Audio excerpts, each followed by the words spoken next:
Caros colegas, cabe-me a mim, enquanto diretora do DPS, dar-vos as boas-vindas a mais um programa, um webinar sobre o FDM.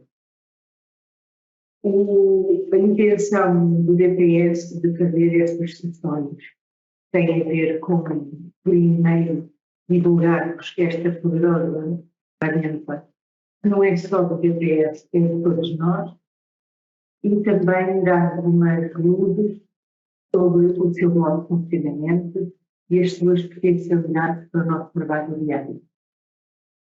Se vocês entenderem que algum queiram pedir esclarecimentos, dúvidas, apoio, nós cá estaremos para vos investigar.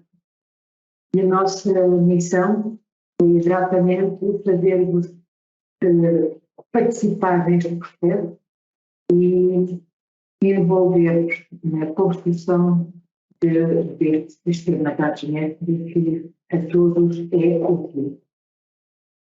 Por isso, obrigada pela vossa participação e vou passar a palavra ao Dr. Nuno Sousa, que é a pessoa que melhor conhece o sistema e que vos pode elucidar corretamente sobre as suas potencialidades. Obrigada pela vossa participação e uma boa sessão de trabalho para todos. Bom, muito bom dia a todos.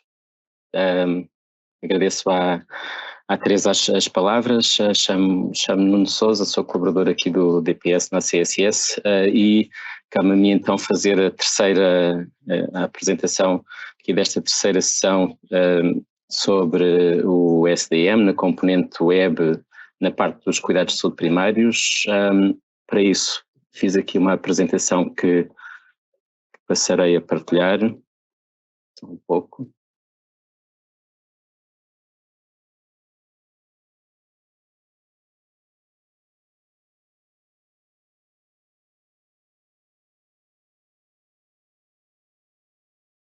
Penso que já se consegue ver. Enfim, como tinha sido anunciado, vamos ter isto dividido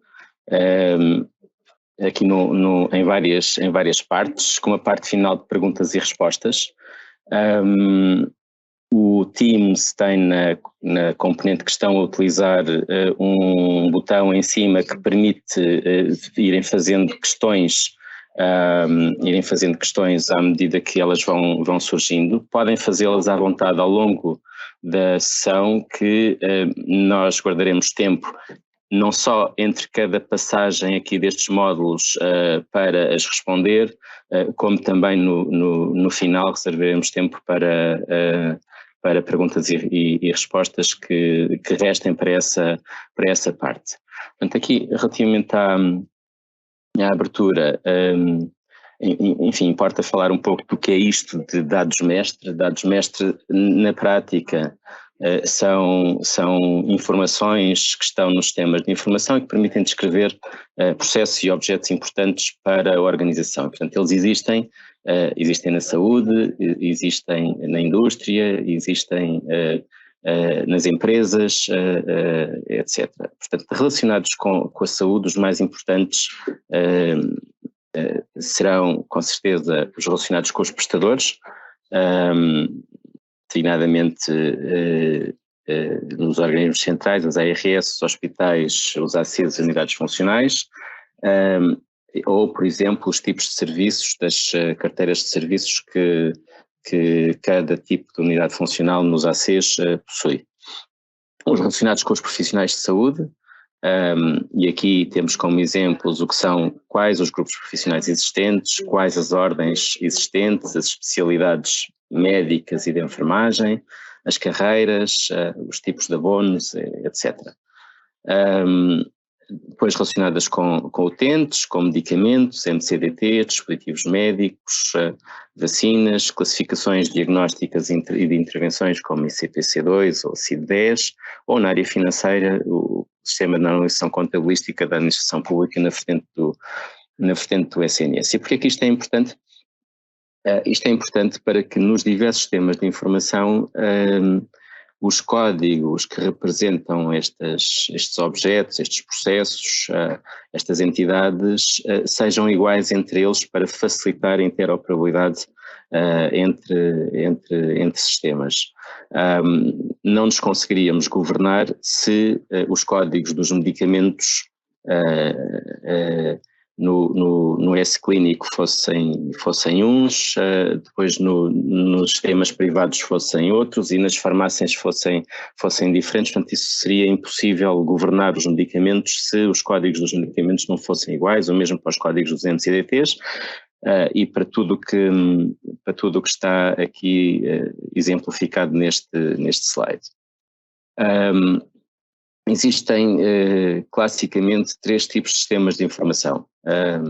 Enfim, aqueles que todos utilizarão nos seus locais de trabalho como diariamente são os chamados sistemas transacionais, são sistemas que permitem registar informação clínica ou informação de gestão. Estamos a falar do S-Clínico, estamos a falar do RNU, por exemplo, para registar benefícios ou inscrições, o RHV para registar vencimentos. Todos conhecem também os sistemas de BI que permitem analisar a informação que seja registada nos sistemas transacionais. Estamos a falar dos CIAs, dos MIMUVs, do BICSP, na componente dos cuidados primários. E estes outros tipos de sistemas de informação, sistemas de gestão de dados mestres, enfim, historicamente nascem, infelizmente, sempre depois dos outros nascerem, e isso faz com que a informação não estando catalogada, por exemplo, as informações sobre, dá o exemplo, contraceptivos, sejam diferentes nos diversos sistemas que depois tentamos aceder. O que é que acontece? Depois, quando os sistemas de BI se tentam ligar aos sistemas transacionais para recolher a nível nacional informação sobre o que quer que seja, o que acontece é que os códigos que representam as diversas classes são diferentes, dificultando muito a análise desses dados. Portanto, os sistemas de dados mestre a informação deveria sempre nascer neste tipo de sistemas para ir depois para os sistemas transacionais e finalmente para os sistemas de BI. A informação que temos nos sistemas de informação no Ministério da Saúde está, como sabem, dispersa por múltiplas bases de dados. Nós temos nos cuidados primários cerca de 360 bases de dados com informação clínica aqui representadas. Elas têm por cima aplicações que conhecerão bem, como o Sinus, o S-Clínico, o Marta, etc.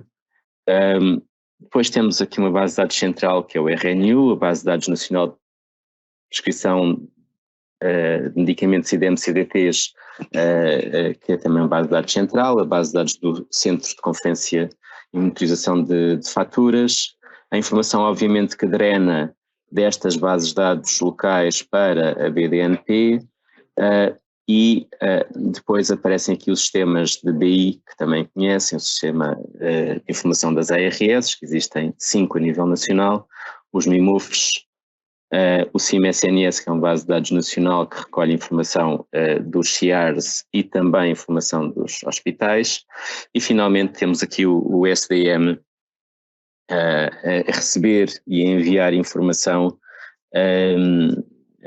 para os MIMUFs, para os CIARs, para o CIM-SNS, a receber informação do RNU, enfim, não está representado aqui neste slide, mas envia também informação da hierarquia de locais para o BICSP, para o PAUF e para o VAI, RSE, SIGA.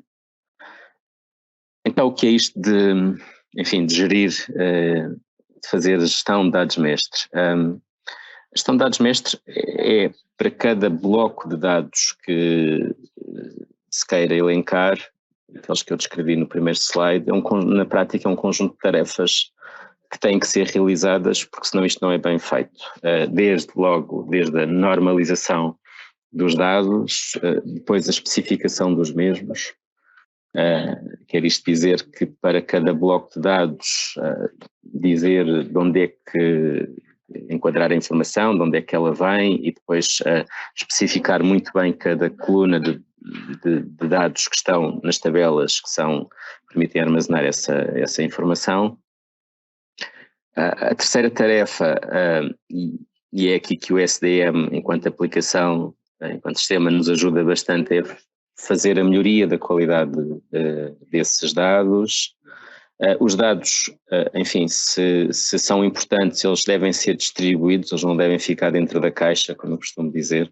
Esses dados devem estar disponíveis, não só os mesmos, como a informação sobre os mesmos. E depois importa fazer a manutenção desses dados e o versionamento, fazer a versão, saber exatamente desde quando até quando é que eles foram vigentes.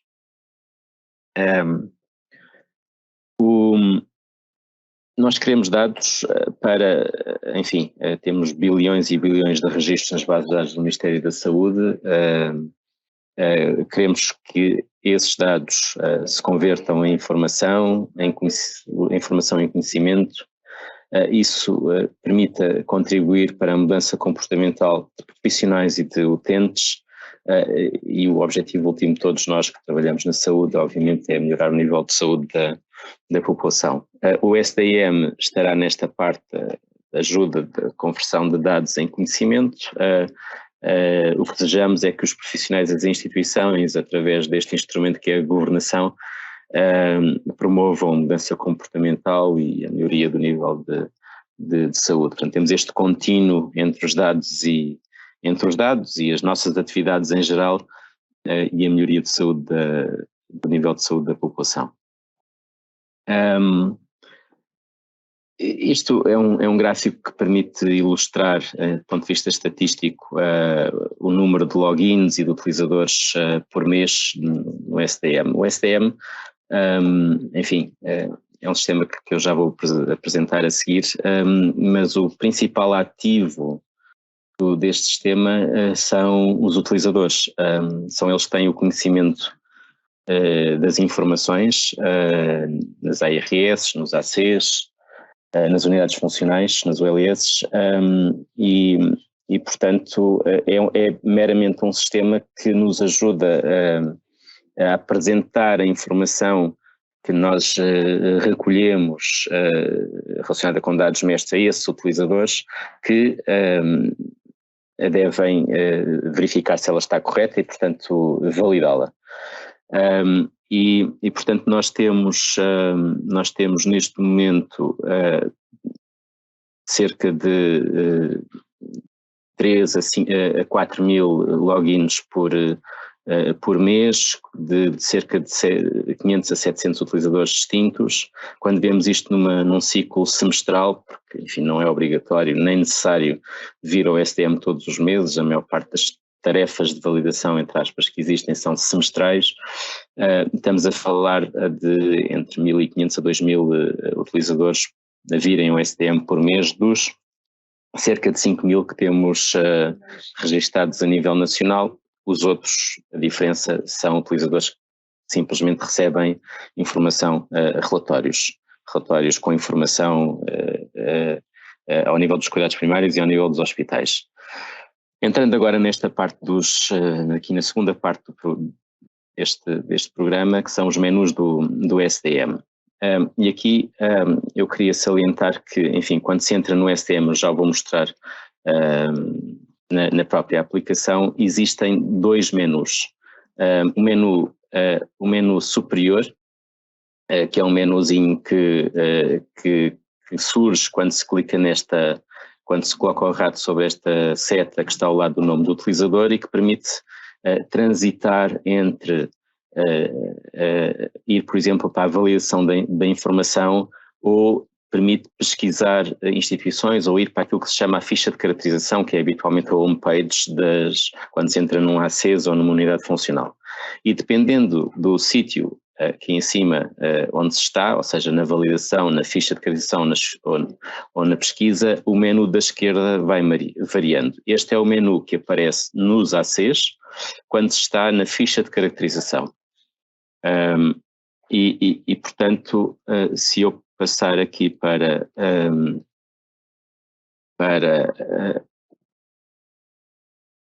o SDM em ambiente de produção. Eu nesta apresentação vou basicamente estar a mostrar dois ambientes. Este ambiente cujo link é sdm.min-saúde.pt, que é o link que conhecem, e este ambiente que está aqui ao lado, que é sdm.dev.min-saúde.pt, que é um ambiente de desenvolvimento que tem os dados anonimizados para efeitos de formação aqui neste webinar. Neste caso, se eu escolher aqui um ACES, por exemplo, o ACES Oeste-Sul,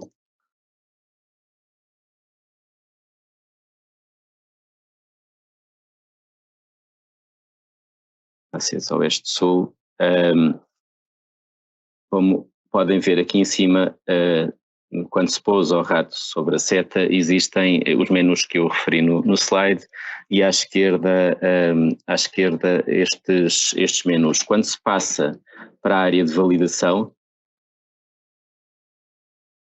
os menus que surgem à esquerda são ligeiramente diferentes, são os menus que permitem fazer validação. E o terceiro menu importante aqui na parte superior é o menu de pesquisa de instituições, que permite voltar a esta parte. Esta parte é diferente do utilizador para utilizadores. Os utilizadores das ARS conseguem ver a própria ARS, os respectivos ACs e hospitais e as respectivas unidades funcionais aqui dentro. Os utilizadores dos ACs conseguem ver quer os dos ACs propriamente ditos, quer os das unidades funcionais. As respectivas unidades funcionais conseguem ver exatamente a mesma informação, ou seja, conseguem ver o ACs e as unidades funcionais. Portanto, conseguem entrar dentro quer do SDM do ACs, quer do SDM de cada unidade funcional. Portanto, ACs Oeste-Sul. Aqui à esquerda eu vou percorrer alguns destes menus rapidamente, porque neste webinar não vou aprofundar todos, isso faremos posteriormente quando estivermos a fazer webinars mais focados aqui em determinadas áreas. Portanto, temos um menu de unidades funcionais que tem na prática a lista de unidades funcionais atualmente existentes neste ACs, depois uma área de candidaturas, que, por defeito, tem as candidaturas ativas neste ACs, mas que permite, clicando neste botão, selecionar, por exemplo, todas as candidaturas existentes, já terminadas no passado, por exemplo, só de USFs modelo B. Portanto, se eu deixar apenas aqui os USFs modelo B e fechar isto, conseguimos perceber que existiram no passado 4 candidaturas ao USF modelo B neste ACs, e é possível ver o detalhe de qualquer delas clicando neste botão, clique para ver mais detalhes sobre esta candidatura. Ao clicar neste botão aparece por baixo, enfim, toda a informação desta candidatura. E portanto é assim que podem navegar e perceber que candidaturas existem. Aqui existe uma estatística neste submenu, uma estatística das candidaturas atuais a nível nacional, disponível. Estes dois menus também estão disponíveis nas unidades funcionais. Depois temos um menu de edifícios, que permite ver a lista de todos os edifícios deste ACs, com um mapa no final. Portanto, este ACs terá 33 edifícios que estão todos geolocalizados, e para cada edifício é possível saber algumas informações. Por exemplo, este edifício, cujo código é o 2550-145, se eu clicar ali, consegue-se perceber que tem lá dentro a Unidade de Saúde Pública, o Polo Cadaval da Unidade de Saúde Pública, o Polo Cadaval da URAP, o CSP, o CC e o AC do Cadaval, e o Centro de Vacinação do Cadaval. Temos aqui a geolocalização e aqui algumas informações em cima de freguesia, moradas, etc. Depois, em matéria de serviços dos cuidados de saúde primários, enfim, é um módulo que permite pesquisar para esta ACES os 914 serviços que existem nas carteiras de serviços de todas as unidades funcionais desta ACES, unidades funcionais e serviços destes ACES, inclusive, como estão aqui a ver, serviços não relacionados com clínica, portanto a UAG e os órgãos de administração, mas que tem aqui uma combo box que permite ver a mesma informação para a IRS ou para Portugal. Portanto, eu vou passar aqui para a IRS LVT, esperarmos aqui um bocadinho que isto mude. Portanto, passamos a ter disponíveis 11.000 serviços e agora vou fazer aqui um filtro, por exemplo, por uma questão que tem andado aí em cima da mesa. Alguns de vocês têm recebido pedidos de informação, de validação da informação relacionada com os centros de reabilitação, para o PRR. Como é que neste módulo conseguimos saber quais são os centros de reabilitação da IRS LVT? Bom, é tão simples como ir aqui à tipologia de serviços, escrever reabilitação na pesquisa, portanto, aqui iremos filtrar para medicina física e reabilitação, que é apenas uma parte do que queremos, mas podemos agora voltar cá, escrever fisioterapia,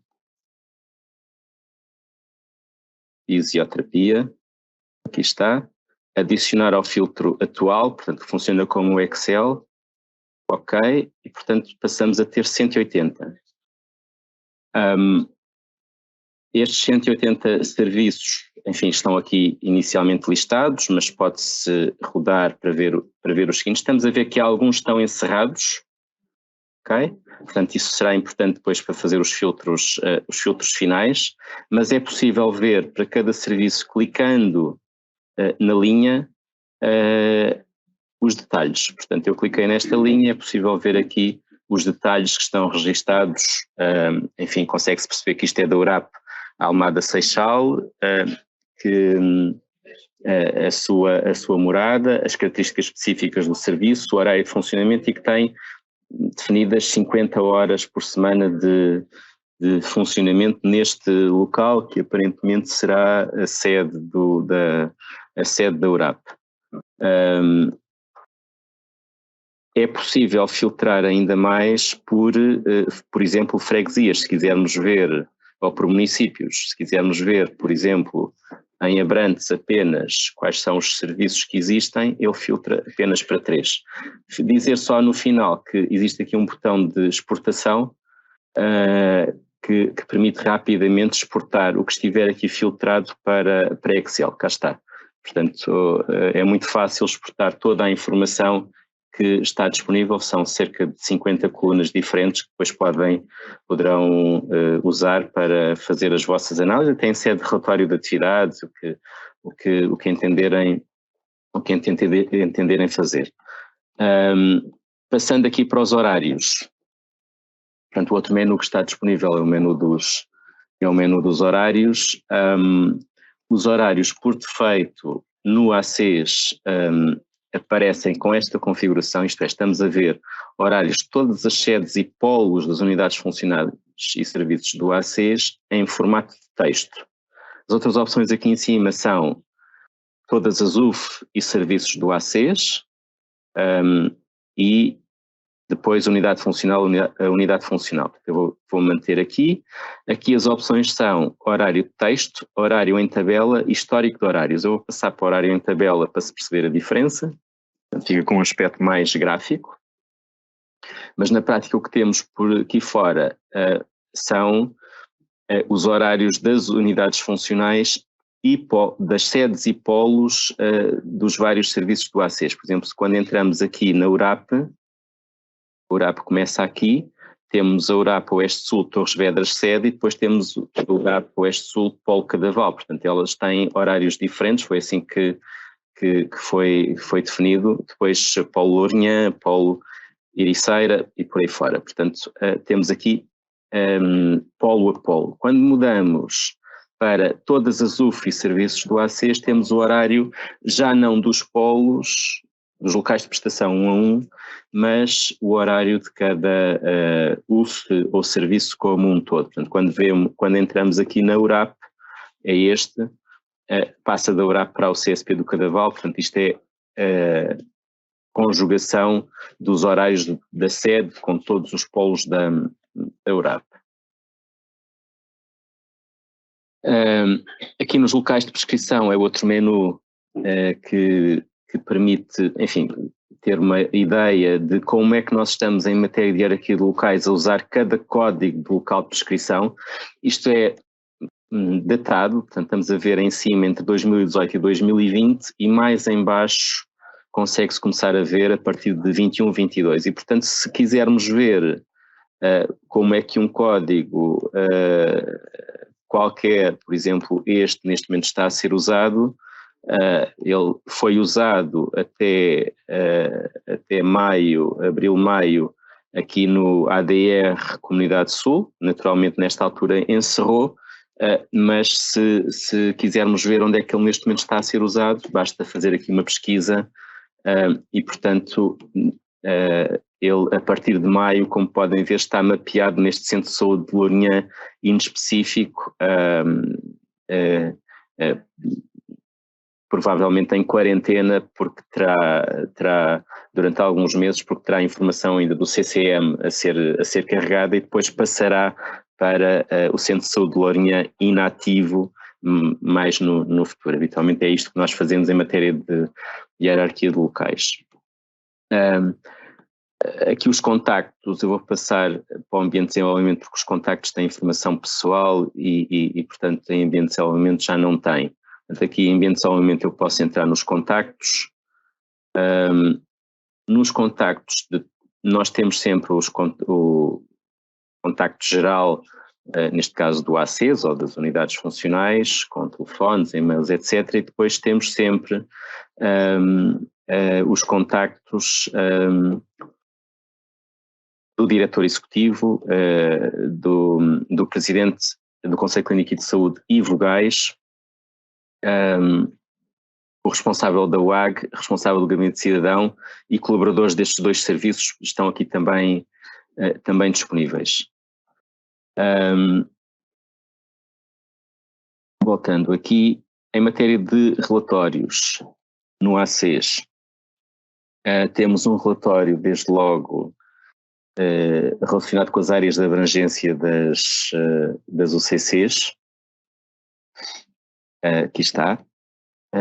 Este relatório permite, enfim, para cada uma das UCCs deste ACES ver os municípios / freguesias que lhes pertencem e depois mais abaixo a relação entre cada UCC deste ACES e as respectivas USFs / UCSPs, aqui com algumas métricas relacionadas com inscritos que podem ser úteis no ACES. Depois, em matéria de recursos humanos, vou passar aqui também para o ambiente de desenvolvimento porque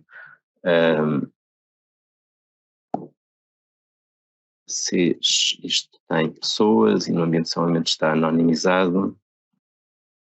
Oeste Sul, relatórios.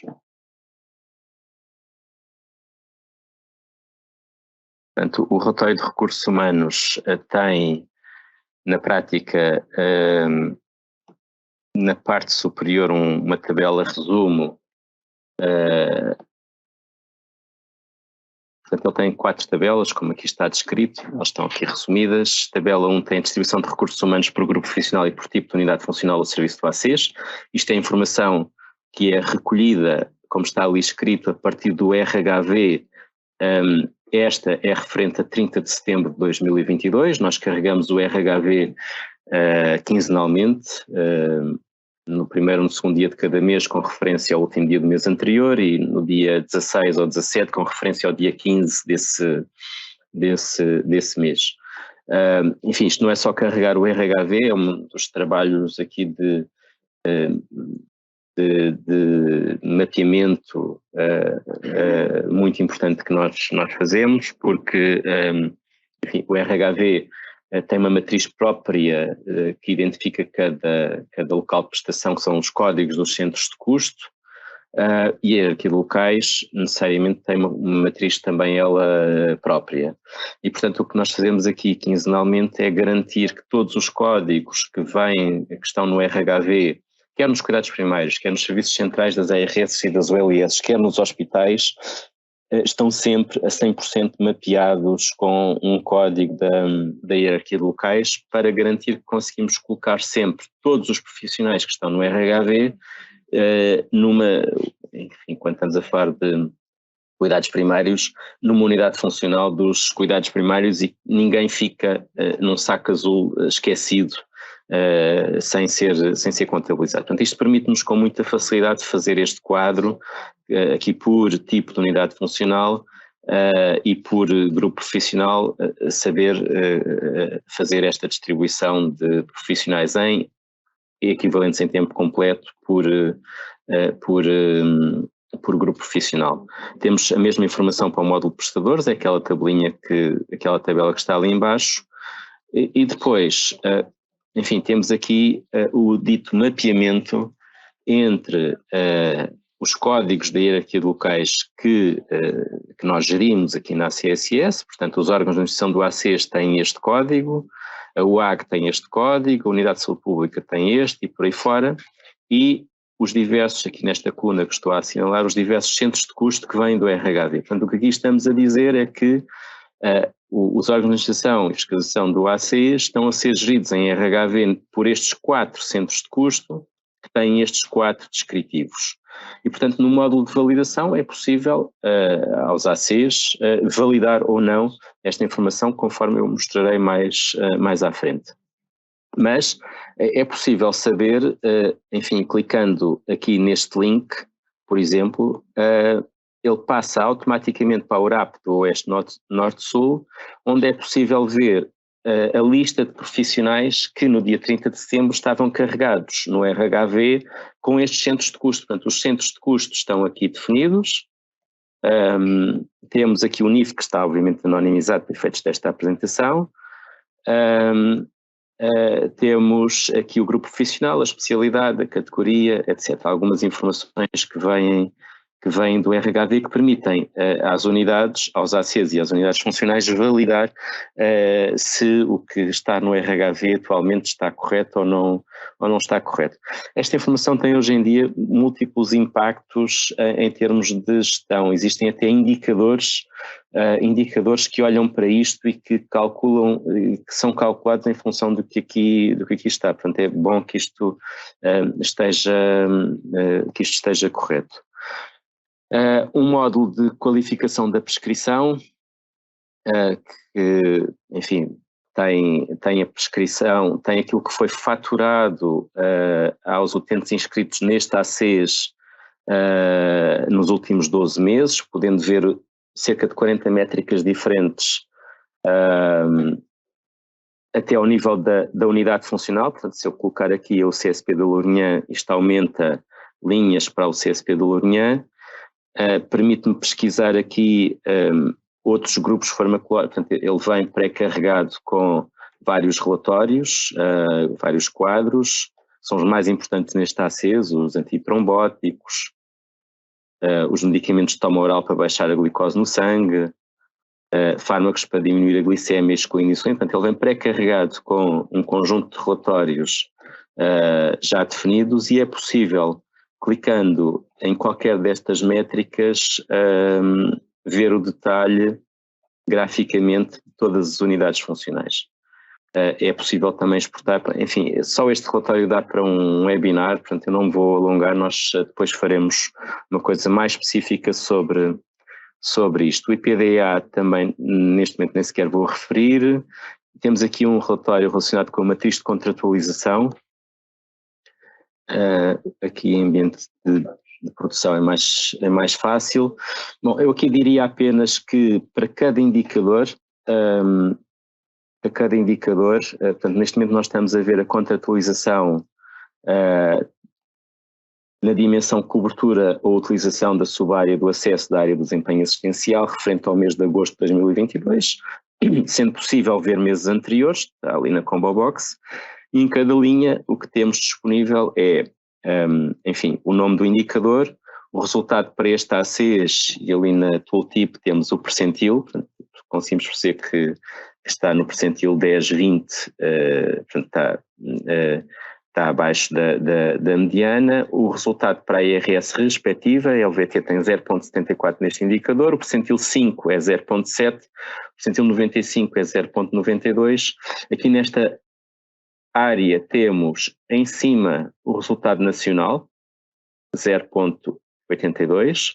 O resultado do ACs, que comparando com o nacional se percebe que está abaixo, mas isso também já ali aquele percentil dizia a mesma coisa, e aqui o resultado é 0,72, e cada uma destas linhas são as USFs ou os CSPs deste ACs. Colocando o rato lá por cima consegue-se perceber que unidade é que é, portanto consegue-se facilmente perceber qual é a melhor, o SF Gama, e daqui para a esquerda qual é a pior, o CSP Mafra Leste ou o SF Santa Cruz.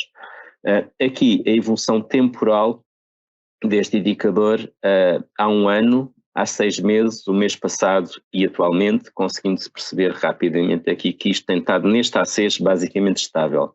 Clicando ali, é possível saltar para o BI deste indicador com muita facilidade. Portanto, em matéria de menus, era isto que eu queria falar. Salientar apenas que quando se acede ao CSP, os menus são ligeiramente diferentes, e ressalvar novamente que os utilizadores das UCSPs conseguem entrar dentro do ACs e vice-versa, dos CSPs, das URAPs, das USFs, etc.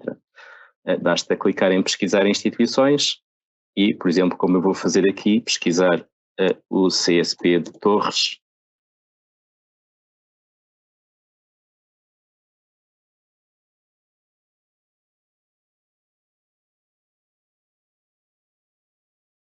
O CSP de Torres.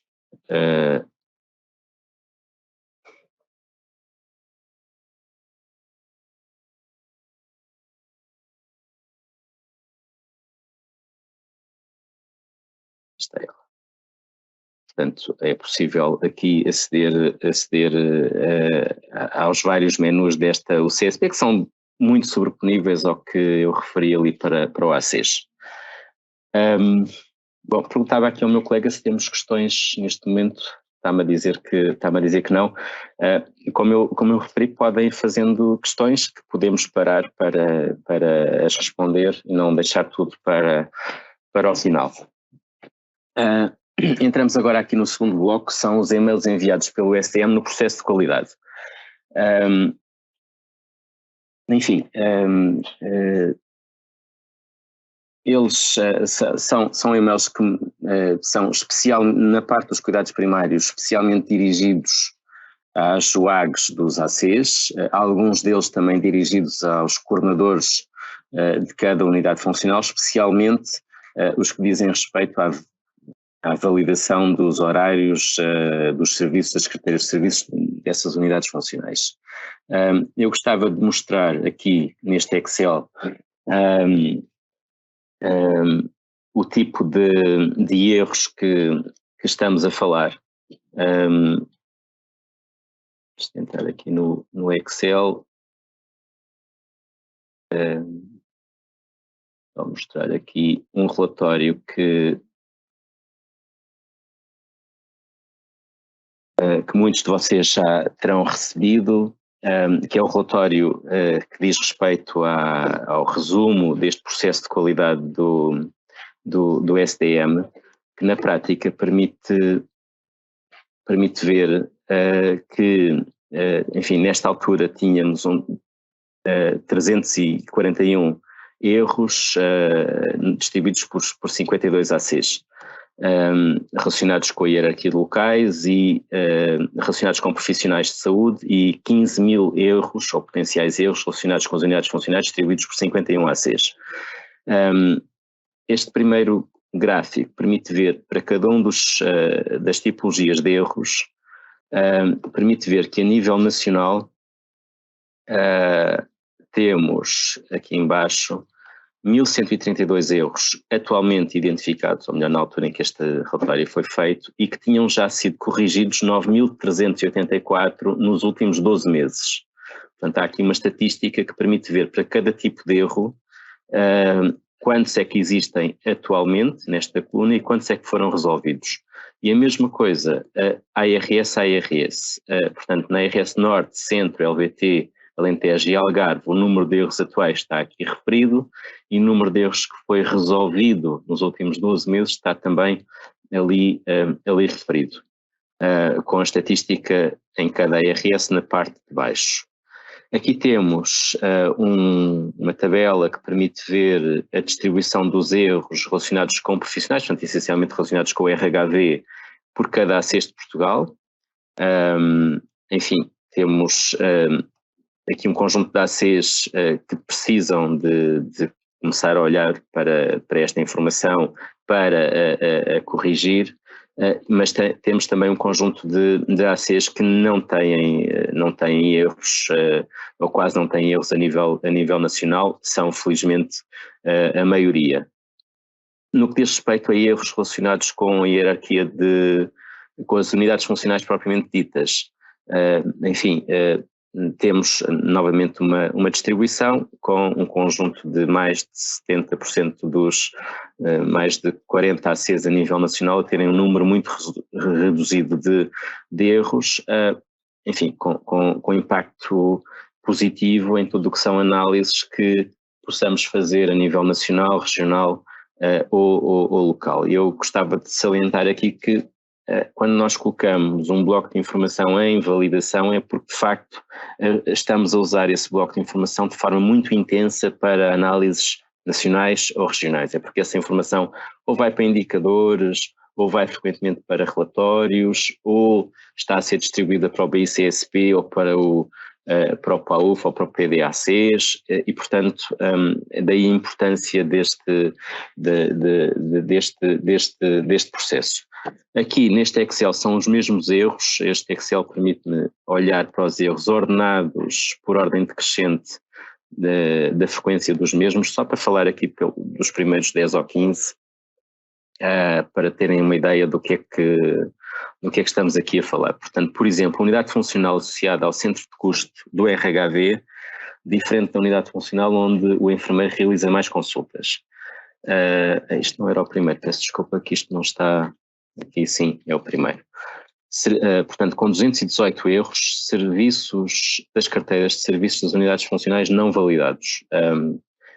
Portanto, o SDM tem neste momento os horários funcionais de todos os serviços das carteiras de serviços das unidades funcionais, e é a partir desses horários que gera o horário dos polos, e é a partir do horário dos vários polos que gera o horário da unidade funcional. E, portanto, existe entre aspas, uma tarefa de validação semestral relacionada com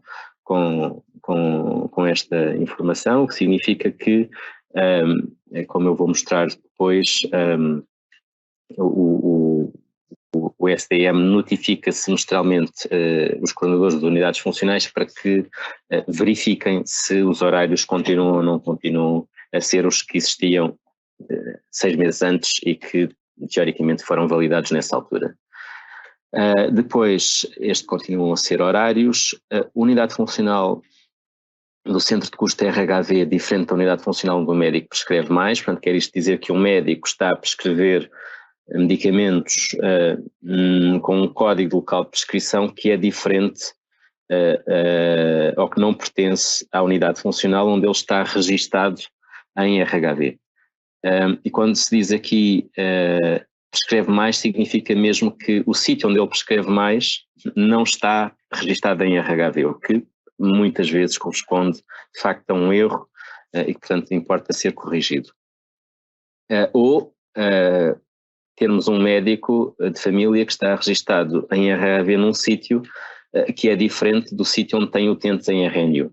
Muitas vezes isto corresponde a médicos que de facto já mudaram de sítio, mas que em RNU continuam a ter o seu fecheiro os seus utentes antigos lá registados, e portanto isto parece que é um médico de família que lá está, e depois impede-nos de perceber, quando analisamos a estatística dos utentes sem médico em RNU, que existem necessidades, impede-nos de perceber que existem necessidades de médicos em determinadas USFs ou CSPs, porque os utentes estão atribuídos a esse médico, mas efetivamente ele já lá não está.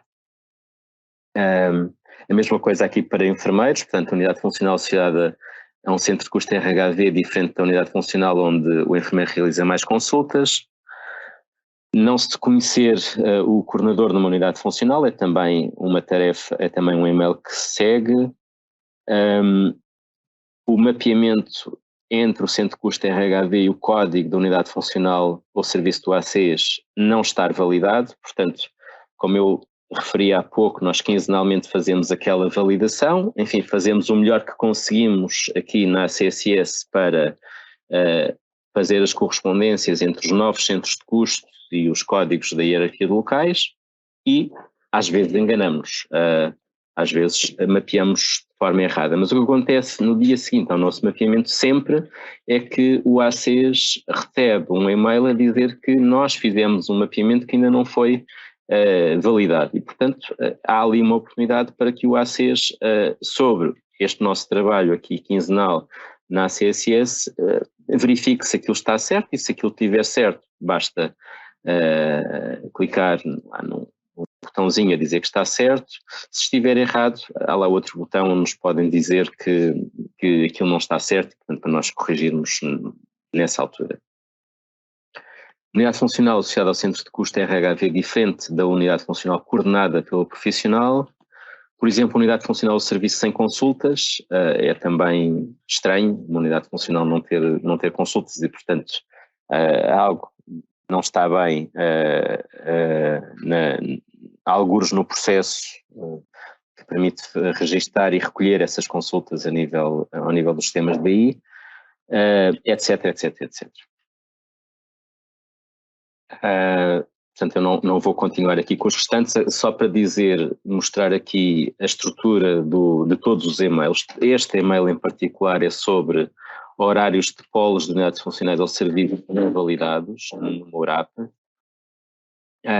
Os e-mails têm sempre a mesma estrutura, têm sempre uma secção de pressupostos, uma secção de descrição do potencial problema, uma secção de identificação da unidade funcional ou serviço, o procedimento para a resolução e, caso o alerta, como nós aqui a brincar costumamos dizer, seja estúpido, seja um falso alerta, de forma mais formal, criar a exceção para esse alerta. Portanto, se for um falso alerta, não vale a pena de 20 em 20 dias estarem a ser inundados com um e-mail que já se percebeu que não está certo e, portanto, é tão simples como fazer como está ali escrito e que eu já vou por lá passar, que é, na prática, dizermos que aquilo está errado e que pretendem que o alerta seja inibido durante X tempo. Enfim, aqui os pressupostos, não vou alongar, a descrição do potencial problema, atualmente o horário de atendimento da URAP da Guarda, enfim, isto se calhar hoje já não é verdade, mas conhecido pela ACSS e registado na plataforma SDM é este. Sucede que esse horário não se encontra validado ou foi validado há mais do que 6 meses. Aqui temos a identificação da unidade funcional, aqui o procedimento para resolução, e o procedimento para resolução é extremamente detalhado, portanto ele pode, indo passo a passo, na prática o utilizador consegue saber exatamente onde é que tem que ir no SDM para validar ou não este horário. E como eu referi, a criação da exceção para o alerta, na prática o que é necessário é enviar o e-mail que recebem, agora já não é este e-mail, é o e-mail do SDM, mas portanto para o e-mail do SDM, colocando aqui nesta parte uma pequena justificação e a data até à qual a exceção deverá ser mantida. Enfim, isto não serve apenas para excepcionar alertas que sejam falsos, serve também para excepcionar alertas para erros que já têm um plano de resolução, ou seja, já tem um plano de resolução para aquilo que vai demorar, por exemplo, 2 ou 3 meses a ser resolvido. Portanto, basta dizermos isto: nós vamos resolver este problema, isto demora 2 meses, demora 3 meses, e portanto escrever isto aqui, nós seccionamos também esse tipo de alertas quando ele já tem um plano de resolução por 2 ou 3 meses. Se ao fim de 2 ou 3 meses estiver resolvido, o alerta não seguirá porque o próprio SDM detectará que o problema está resolvido. Por exemplo, já existem consultas, ou o centro de custo RHV já está corrigido, ou os utentes que estavam com médico indevidamente já não estão com médico, portanto, naturalmente, o alerta não seguirá 2 meses depois. Se o erro persistir 2 meses depois, pois lá seguirá novamente o e-mail 2 meses depois, quando terminar a data de termo da inibição do alerta registado. Portanto, estes erros, estes e-mails seguem sempre para os mesmos profissionais de 20 em 20 dias até que o problema esteja resolvido ou até que o erro seja excepcionado, o alerta seja excepcionado, sendo que o conjunto de destinatários vai aumentando à medida que o mesmo erro vai sendo reenviado. Portanto, ao princípio, as primeiras 2 ou 3 vezes vai apenas para os destinatários muito focados, à medida que vamos entrando na 4ª, 5ª, 6ª, 7ª reenvio, chega a enviar até para o Conselho Diretivo da ARS respectiva, e nessa altura nós, aqui na CSS, também passamos a receber esses e-mails. Portanto, os e-mails até ao 6º reenvio são mais focados. A partir do 7º nós recebemos também esses e-mails e tentamos ajudar os ACs a resolvê-los, sendo que quando um erro chega ao 7º envio estamos a falar de 140 dias em que o erro foi identificado, e alguns erros, isso é crítico, significa que a informação esteve errada mais de 6 meses nos sistemas. Bom, isto eu já mostrei.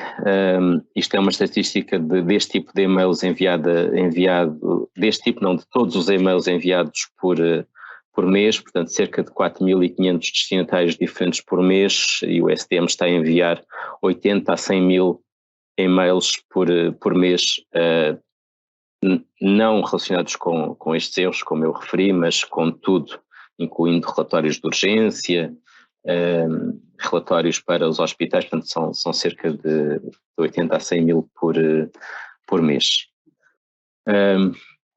Temos questões?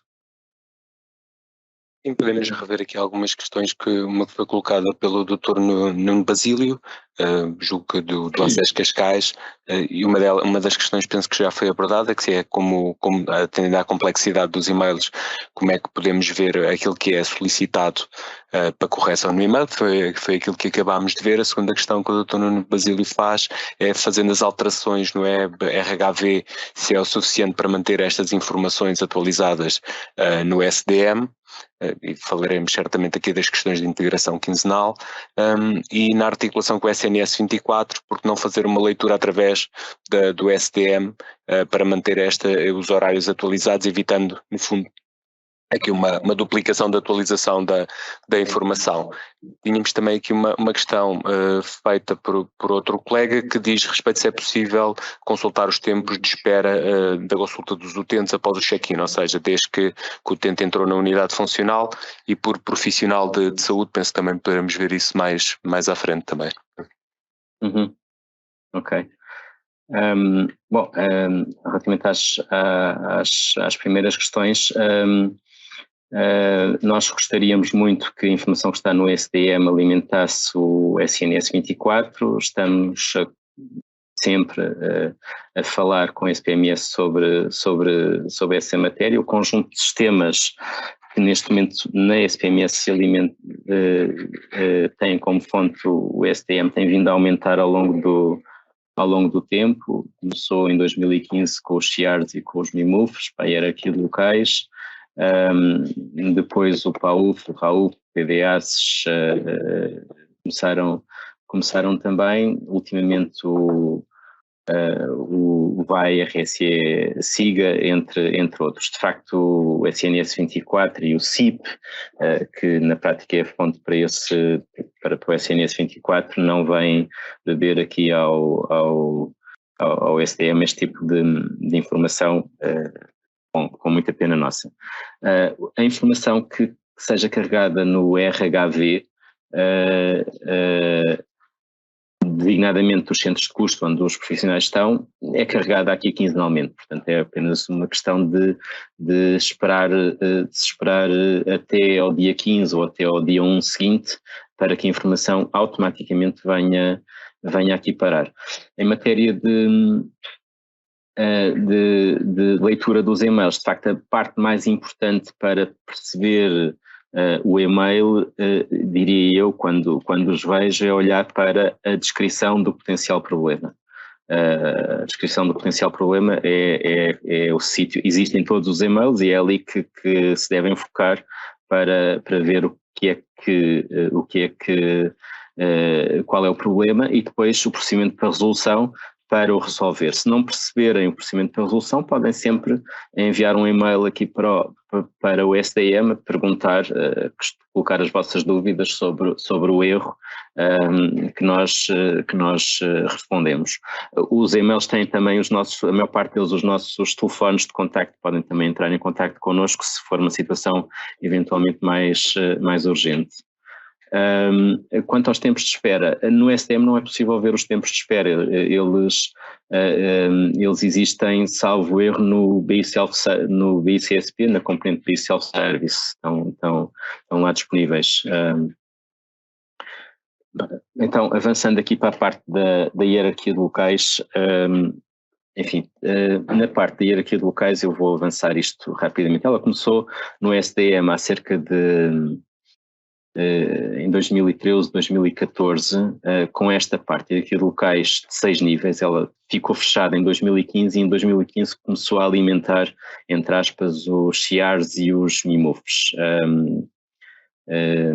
Na prática, estes 6 níveis são o quê? No nível 1 são os códigos de produção que são usados no RNU para registar utentes e no S-Clínico para registar consultas, ou na TEM para prescrever medicamentos, ou MCDTs. Portanto, isso é o nível 1. O nível 2 são os códigos das unidades funcionais ou serviços dos ACs. Portanto, há os CSPs que têm vários códigos de local de prescrição, que naturalmente drenam todos para o código da unidade funcional no nível 2, que a identifica de forma unívoca. Portanto, cada OSF e cada OCSP tem no SDM um código que na prática faz a junção dos códigos de produção que possam existir nos diversos sistemas. Depois o nível 3 é o nível dos centros de saúde, portanto as várias OSFs e os CSPs e os CCs, etc., pertencem a um centro de saúde. Os vários centros de saúde estão num ACs, portanto o nível 4 é o nível dos ACs. Alguns ACs pertencem a OLS, portanto o nível 5 é o nível das OLS, e no nível 6 estão as ARS. Portanto, isto é de facto uma hierarquia que vai desde os códigos de produção até, no nível 1, até às ARS no nível 6, passando pelos ACs no nível 4 e pelas unidades funcionais no nível 2. Mas isto foi em 2015. Este foi um marco importante, mas depois desenvolvemos ao longo dos últimos anos tudo isto que está aqui. Desde logo a RNCCI, mapear os códigos de produção ou de contrato que existem no antigo GSTCare, agora chama-se Sistema de Informação da Rede, e os códigos de nível 2 da hierarquia de locais. A hierarquia dos organogramas, nós temos neste momento definidos os organogramas, aliás construídos de forma automática para os serviços centrais das ARS, das ULS e também para os hospitais. A rede de urgência, temos todos os serviços da rede de urgência nacional mapeados com os hospitais e, no caso das subs das ARS, mapeados com as respectivas ARS. Os centros de custos já falei, portanto, os centros de custos da RHV, todos eles mapeados com o nível 2 da hierarquia de locais. Os edifícios dos cuidados de saúde primários, nós conhecemos com muito detalhe os 1737 edifícios que existem nos ACs de Portugal e também todos os polos das unidades funcionais e serviços que lá existem. Portanto, é aqui uma hierarquia complexa de múltiplas ligações que permite saber, não só agora, como no passado. Portanto, nós fazemos isto sempre com efeitos históricos, às vezes com alguma arqueologia, estas correspondências com muito detalhe, como eu já mostrei. Entrando depois nas carteiras de serviços, isto significa para cada unidade funcional ou serviço do ACES, conhecer o detalhe do que é lá prestado, não só em matéria de carteira básica, como em matéria de carteira adicional. E para cada serviço dessa carteira de serviços em cada unidade funcional, conhecer um conjunto de características que eu abordarei a seguir e também os horários. Os códigos de produção hospitalar, enfim, um hospital grande como o Lisboa Norte tem cerca de 700 códigos ativos e, portanto, nós conhecemos a todos e sabemos exatamente a que serviço é que pertencem. E depois aqui em paralelo, os contactos das instituições e das pessoas, principalmente dos órgãos de administração e dos diretores, no caso dos hospitais, dos diretores dos principais serviços, e os horários, neste momento só desenvolvido na parte dos cuidados de saúde primários. Bom, vamos entrar agora aqui na última parte, temos cerca de 10 a 15 minutos antes de entrarmos na parte final das perguntas e respostas e eu penso que temos tempo para isto. Portanto, estamos a falar de abordar o módulo de carteira de serviços em visualização e edição, o módulo de horários em visualização e edição e avaliação de conteúdos. Eu para isto vou entrar em SDM no módulo de desenvolvimento, vou entrar aqui na validação. Ora, estou no ACES Oeste Sul. Estes módulos não existem nos ACES, os das carteiras de serviços e dos horários, para poderem ser alterados, tem que se entrar mesmo dentro das unidades funcionais. Portanto, o ACES permite ver horários, mas não permite alterar horários dentro do ACES. Portanto, se eu for aqui a Torres Vedras, por exemplo, ao CSP e entrar em validação, tenho aqui o menu da carteira de serviços e o menu dos horários. E é por estes dois menus à esquerda que vamos andar a navegar a seguir. Bom, aqui ainda não tinha falado no módulo de validação. O módulo de validação tem uma regra um conjunto de regras em relação às cores, que é a seguinte: o que está a vermelho significa que não foi validado. Se o que está aqui estiver certo, para validar é tão simples como clicar neste botão de validação e, portanto, a moldura passa a verde. Verde significa que foi validado, sendo possível ver que foi validado hoje e na tooltip perceber que a validação expira 13 de outubro de 2023, isto é daqui a 365 dias. O que é que acontecerá daqui a 365 dias? Esta moldura passará naturalmente a vermelho e, portanto, ficará aqui novamente para ser validado. Se eu por acaso me enganei e há aqui algum problema com esta informação e, portanto, quero invalidar isto, é tão simples como clicar neste botão que aparece aqui uma janela que especifica aqui em cima o que é que está a ser validado. Portanto, a validação das seguintes informações relacionadas com a unidade funcional de serviço em referência: a designação, o tipo ou modelo, o número de polos, o centro de saúde, a ACES ou LSRS a que pertence e as datas de início e se aplicável à data de fim. Tem aqui uma nota: os campos ID e código DUF não precisam de ser validados, pois são geridos pelo próprio sistema. Portanto, na prática, imaginemos que isto não era o meu CSP e que era o meu SF, então o que a unidade devia colocar aqui passou a ser o SF a partir de, enfim, 2022-11, por exemplo. Portanto, guarda-se, eu estou em ambiente de desenvolvimento, portanto posso guardar à vontade, que isto não vai alterar a base de dados principal, vou guardar. E, portanto, isto ficou a amarelo. O que aconteceu neste momento foi que uma das nossas, foi enviado um e-mail para uma das nossas caixas de e-mail, a caixa do núcleo. O próprio utilizador, que neste caso fui eu, recebi um e-mail com esta informação e, portanto, o que vai acontecer a partir de agora é que nós vamos verificar esta informação, vamos validá-la e vamos alterá-la se ela for válida. E fica registada aqui em baixo a informação que eu registrei naquela janela e que foi enviada por e-mail. Portanto, estas são as regras principais da validação. O botão verde valida, o botão vermelho ou o botão amarelo permitem dizer que não está válido e, na prática, enviar-nos algum pedido de esclarecimentos sobre o que está aqui a ser registado. Eu vou, neste caso, cancelar. Entrando, então, na parte da carteira de serviços.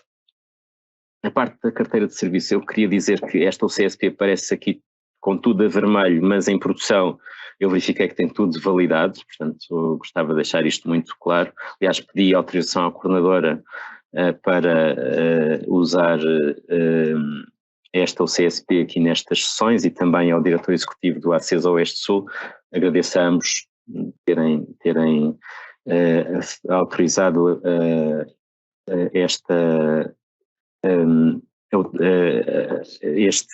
que utilizássemos estes ecrãs nestes webinars. Portanto, aqui na parte da UCSP, ela foi escolhida porque ela tem muitos polos e, portanto, nós estamos aqui a ver os serviços da sede, mas é possível passar a ver os serviços, por exemplo, do polo A dos Cunhados. Já está, portanto, estamos aqui no polo A dos Cunhados, que tem uma morada, portanto está ali especificada, e portanto é possível ver que quais são os serviços que estão disponíveis na gestão da saúde, na gestão da doença aguda, na gestão da doença crónica, outros serviços da carteira básica e nos serviços adicionais, sendo que estes estão indisponíveis, como se pode ver ali registado. E estão indisponíveis neste polo, porque eventualmente podem estar disponíveis num dos outros polos ou na sede. Portanto, como eu gosto, é importante aqui salientar que cada uma destas informações, destes serviços e dos respectivos horários, diz respeito ao polo e à morada que está aqui visível. Portanto, se isto estiver válido, basta clicar ali nos botõezinhos verdes, que isto passa a ficar verde. Enfim, se o horário tivesse definido, eu poderia validá-lo e dizer que estava correto. Reparem, eu cliquei 3 vezes e eu não preciso de esperar que um fique verde para continuar a validar. Pode-se clicar em vários e validar isto com alguma facilidade. No entanto, se por alguma razão imaginemos que estamos aqui no polo A dos Cunhados e que no polo A dos Cunhados não se presta aqui algum destes serviços e vamos alterar isso. Por exemplo, que não se faz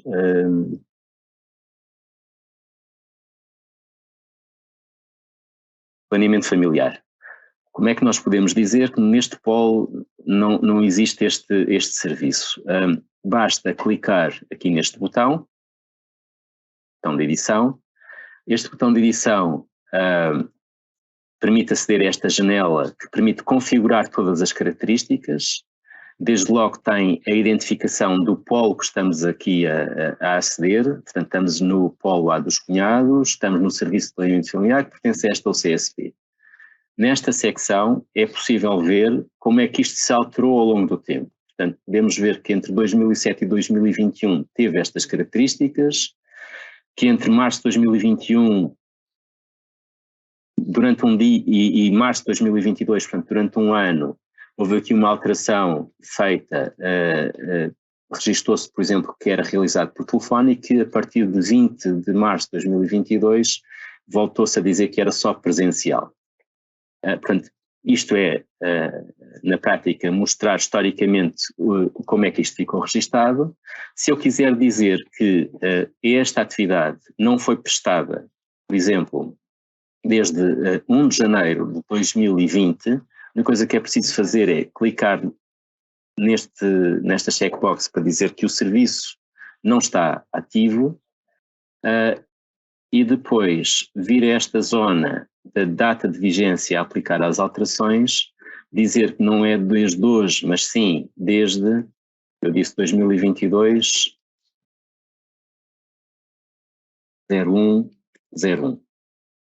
Sem data de termo prevista, embora, por exemplo, se eu souber que o serviço vai voltar a ficar disponível a partir de 1 de janeiro de 2023, eu posso dizer que quero definir uma data específica e que, portanto, isto ficará indisponível até 31 de dezembro de 2022. Portanto, na prática, o que eu estou a dizer quando gravar é que este serviço não está ativo, eu tirei isto, entre 1 de janeiro de 2022 e 31 de dezembro de 2022. Aliás, isso está aqui resumido, ou seja, estou a alterar as características deste serviço a ser prestado neste local, cito neste local, com data e efeito entre 1 de janeiro de 22 e 31 de dezembro de 22. Portanto, o ponto 1 diz exatamente o que é que vai ser feito na base de dados. E depois aqui algumas implicações sobre isto, portanto eu tenho que assinalar que concordo com o que acabei de fazer para gravar.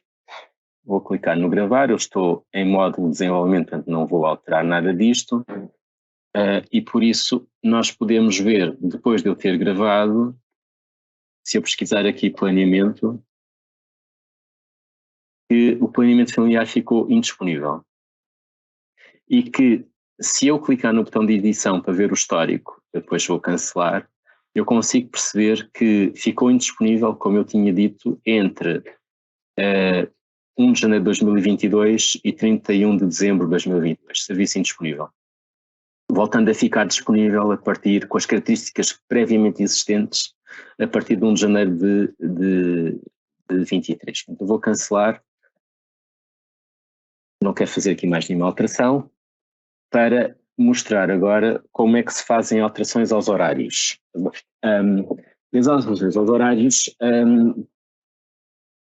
fazem-se aqui neste sítio, portanto nesta parte, basta clicar neste botão. A janela que vai aparecer é, aliás, parecida em termos de estrutura com a que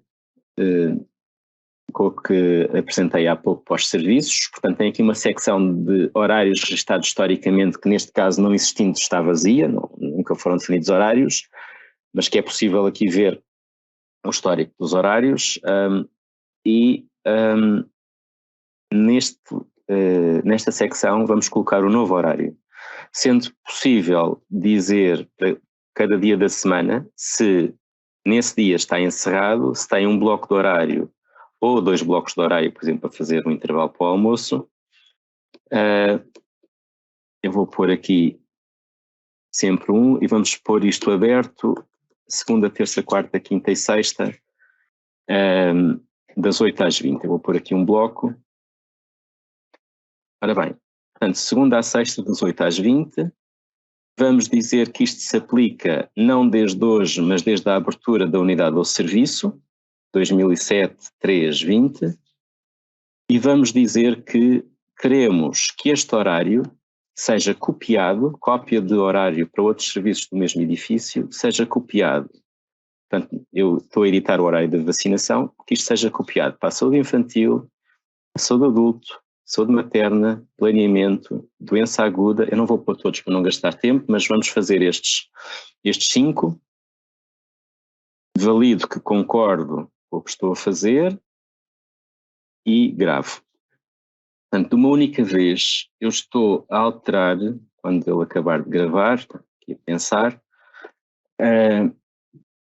eu estou a alterar o horário de 6 serviços, aqui estão eles, das 8 às 20, e alterei também o horário do polo, e isso é visível aqui. Quando passamos para a parte dos horários de atendimento, vou mudar para o A dos cunhados, estou a ver em texto, vou mudar para a tabela para ser mais fácil perceber. Aqui está.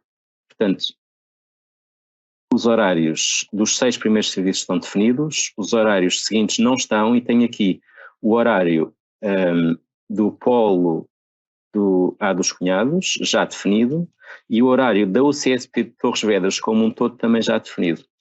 Ora, vamos ver aqui uma coisa, só para ilustrar aqui uma funcionalidade, que é, alterando um horário de um serviço, eu posso alterar o horário desse polo e também da unidade funcional. Portanto, eu estou a ver aqui que a unidade funcional não trabalha ao sábado. Portanto, eu vou definir aqui um serviço, por exemplo, de doença aguda no polo A dos cunhados ao sábado. Então,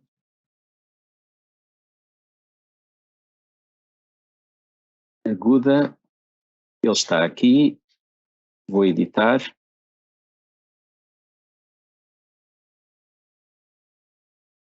E, portanto, vou acrescentar apenas este horário da doença aguda, aqui em cima, funcionamento ao sábado.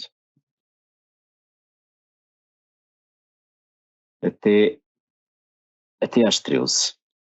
E vamos dizer que isto é só a partir de hoje e não quero copiar para nenhum serviço, que isto é mesmo só da doença aguda, e vou gravar.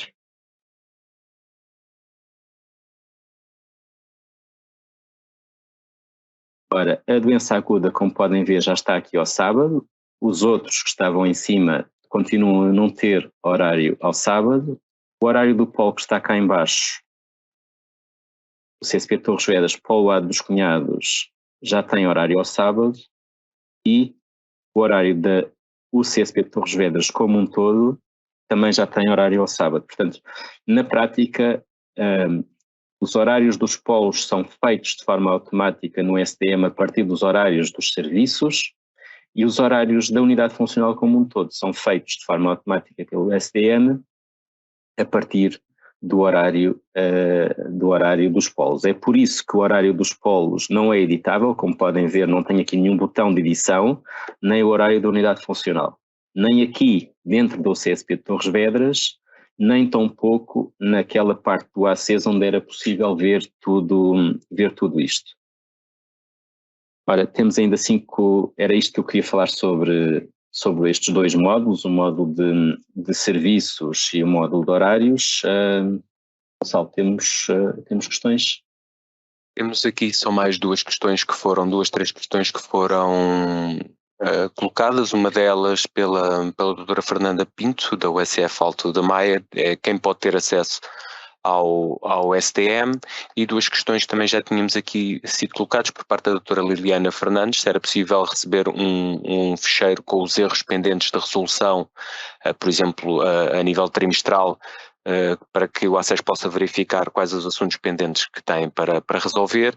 E aqui uma questão mais complexa por parte do Dr. José Luís, relativamente à carteira de serviços das UCCs, nomeadamente a gestão da doença. Tem 3 programas diferentes: cuidados, as SCCIs, a reabilitação e a abordagem paliativa. Acontece que, na realidade, estes programas são realizados pela mesma equipa no mesmo período de tempo semanal. Se anular os 2 últimos, se interferia ou não com os resultados dos indicadores do IDG e do IDS. Eram estas as questões que temos aqui colocadas para a nossa reta final, Nuno. Quem pode aceder por defeito ao nível do ACES, nós damos sempre acesso aos elementos dos órgãos de gestão do ACES, Direção Executiva, Presidente do Conselho Clínico Ivo Gais, também ao responsável da UAG e ao responsável do Gabinete Cidadão.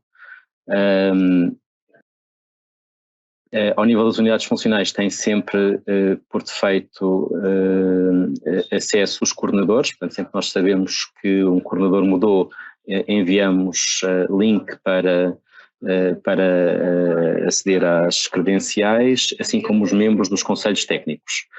Enfim, poderão também aceder a pedido outros elementos das equipas, basta que o coordenador nos solicite esses acessos que nós fornecemos. Relativamente à SCCI, não tem nenhuma interferência em disponibilizar os outros 2 serviços. No entanto, se os 3 serviços são prestados, faz sentido que eles fiquem disponíveis, ou seja, apesar de serem pela mesma equipa, se forem os 3 prestados, faz sentido que digam que não prestam, por exemplo, reabilitação se a estão a realizar, embora nós saibamos que isso muitas vezes é feito no contexto da atividade da SCCI. Qual era a outra questão, Gonçalo? Peço desculpa. A outra questão tem a ver com os relatórios de erros. Sim. Para os acessos. Certo. Isso está neste momento disponível de facto na base de dados. Nós planeamos disponibilizar essa informação ao nível do próprio SDM para consulta. No entanto, efetivamente todos os erros são enviados por e-mail de 20 em 20 dias. Portanto, basta consultar a caixa de e-mail que eles estarão com certeza lá. Em qualquer altura. O que nós enviamos para toda a gente é sempre o relatório, aquele relatório resumo estatístico, que permite ver a cada ACES, que permite a cada ACES ver quantos erros é que tem pendentes, mas não quais não é possível. Embora lá também seja possível ver para cada tipo de erro quantos é que existem, não se consegue perceber. Por exemplo, se for um erro relacionado com centros de custo não mapeados, que centros de custo é que estão por mapear isso, só mesmo tendo acesso ao e-mail. Mais questões? Não? Então, resta-me agradecer a todos a participação, as questões que foram colocadas e desejar que continuem a utilizar de forma mais eficaz este sistema, disponibilizando-nos para responder a todas as questões que considerem relevantes. Basta comunicar connosco por e-mail. Muito obrigado e bom trabalho.